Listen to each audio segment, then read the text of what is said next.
everyone, and welcome to your daily reading. This is for Tuesday, April 4th, or whenever you happen to find it.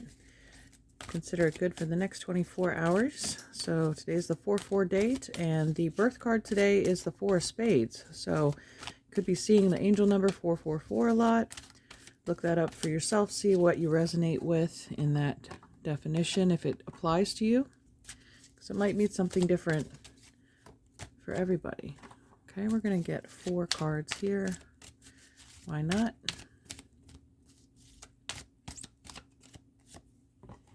Okay, and then we'll take a look underneath the deck. We have the Hermit, so the energy of Virgo. All right. Underneath we have the Ten of Swords. After that we have the Ten of Fire. Okay, wow. It's a reset. Ones are the masculine, zeros are the feminine. Combine them and you get a new beginning. So, and they're end of a cycle. All right, and the Moon. Wow. Okay. Secrets, hidden information, maybe coming to light. We have a full moon on the 6th coming up in a couple days, so some things could be coming to a conclusion here with the end of the lunar cycle, and then the 9 of Coins. Well, that's a great way to end this. Okay, so we go to this Venus in Virgo energy, and we have Virgo starting the reading. Another 9, 9, 9. It's completion. And again, this is the restart. And 2 9s make 18. 8 plus 1 is 9. All right, let's see what the Lenormand cards can add to us for this. But there's a definite release, I think, coming around this full moon, even though this is the reading for the 4th. Again, it could extend to that date there. I'll have a separate reading for the full moon, of course.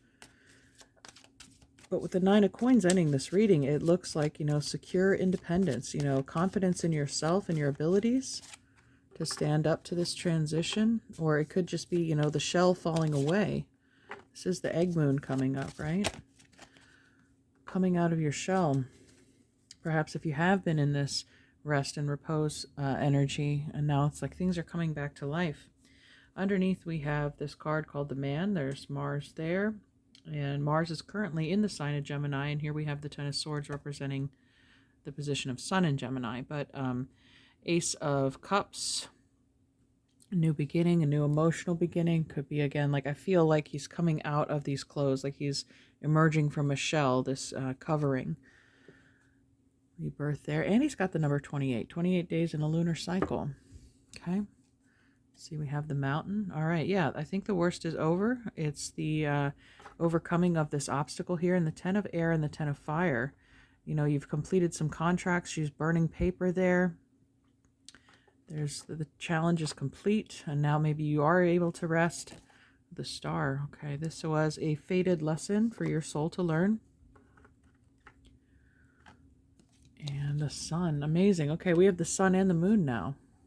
And we have that new moon solar eclipse happening later in the month of April. This is a pretty big reading. It's not just going to apply to today, but the sun and the stars and the moon. So major transitions going on there, but also the masculine sun and the feminine moon being balanced out within, and perhaps giving you this aura of the 9 of Earth, this security, peace, and stability within. And then we have this final card, the number 22, the staircase. So 22 is a master number, the master builder, master destroyer.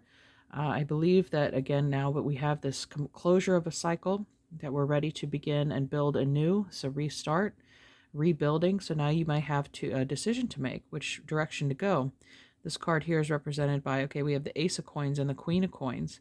So something regarding your wealth and security. The Mountain gives me that same impression. And also the 9 of Earth. So very abundant energy that is supportive of this new transition. And we have on this Hermit card in particular, it's a doorway, right? And there's keys above there.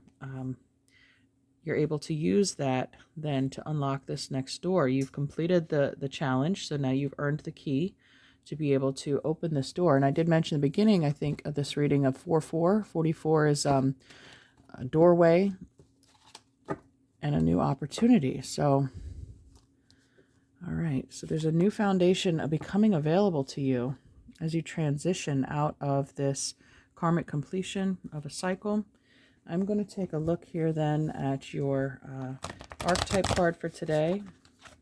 Again, this feels like bigger than today. This feels like it extends through the end of the week almost. All right.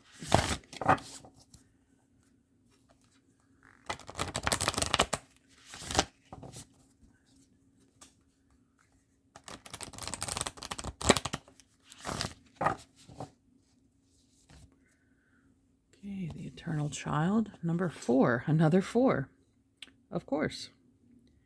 All right, let's read about that. There's a flame in the center, right? And is that a sun? Yes, I believe it is. The solar plexus, the childlike innocence. Leo here rules the sun card in tarot, and the solar plexus on the body.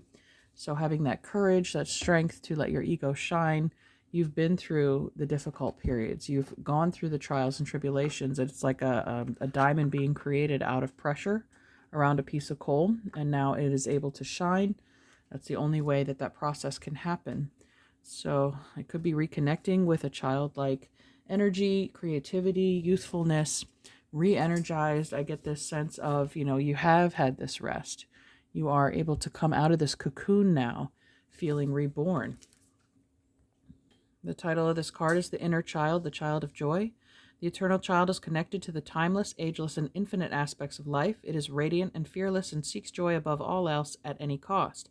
It struggles being bound to an aging body with physical limitations in a world that demands attention to detail and logistics. The Eternal Child wants to nix all the rules and responsibilities and go beyond what others say is possible. It wants to return with plenty of friends to the land of the free, where divine wine and creativity pour from the earth and sky. We all want a sip from the well of eternal youth, and this makes the Eternal Child naturally popular, perhaps even famous. The Eternal Child glimmers. It reminds us of what is possible, what is magical about this precious life. And it just came to mind that, Gemini is known as the child of the zodiac, and on the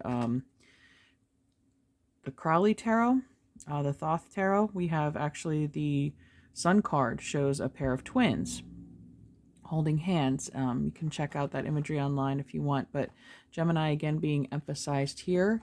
And then with the staircase, the two choices, there could be, again, your outer self versus your inner self becoming into alignment, being more connected to your eternal soul. Your eternal child is really going to help you blossom into that 9 of Coins energy. And let's see, the side notes here say this archetype is so spirited that when its appetite for life isn't satiated, it seeks spirits and substance elsewhere.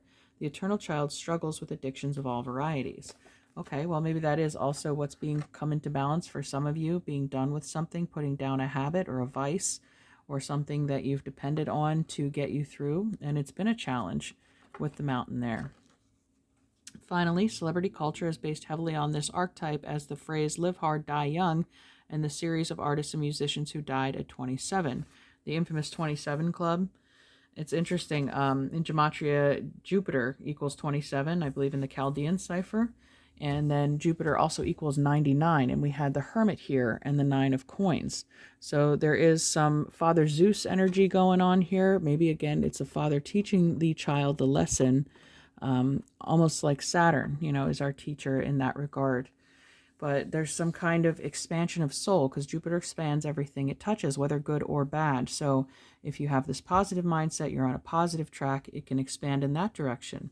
But negativity and darkness, and it will feed off of that and produce a different result. So make sure, again, your thoughts, actions, intentions are aligned with the direction you want to go. You have a choice, left or right, positive or negative.